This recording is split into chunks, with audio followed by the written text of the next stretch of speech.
সন্ধ্যায় এরকম যদি মুখরোচক টিফিন একটা সাথে থাকে আর কি লাগে বলুন? তাহলে চলুন একটু রেসিপিটা দেখে নিই। তবে এখন সময়ের সাথে সাথে কিন্তু সবসময় নিজেকে পরিবর্তন করতে হবে। কেন বললাম? আমরা যেইভাবে চাউ কিংবা ম্যাগি খেয়ে অভ্যস্ত ছিলাম, সেই স্বাদ তো আছেই। কিন্তু এখন নাকি এইভাবে বানালে আরও বেশি টেস্টি হয়। তো যাই হোক, মেয়ের কথা শুনে আমিও সেইভাবেই বানানো স্টার্ট করে দিলাম।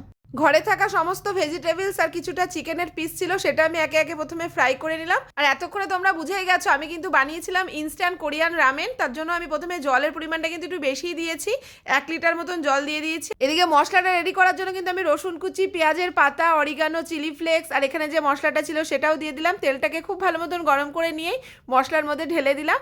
আর জলটা কিন্তু খুব ভালো মতন গরম হয়ে আসার পরেই আমি নুডলসটা অ্যাড করে দিয়েছিলাম। যে মশলাটা রেডি করে রেখেছিলাম সেই মশলাটাও দিয়ে কিছুক্ষণ একটু নাড়াচাড়া করলে রেডি হয়ে গেল। এবার মন পছন্দের সমস্ত ভেজিটেবলস, চিকেন যেগুলো সব ফ্রাই করে রেখেছিলাম সব উপর থেকে দিয়ে দিলাম। তাহলে দেখলে কত সহজে ইনস্ট্যান্ট রামেন রেডি, আর খেতে সত্যিই কিন্তু অসাধারণ।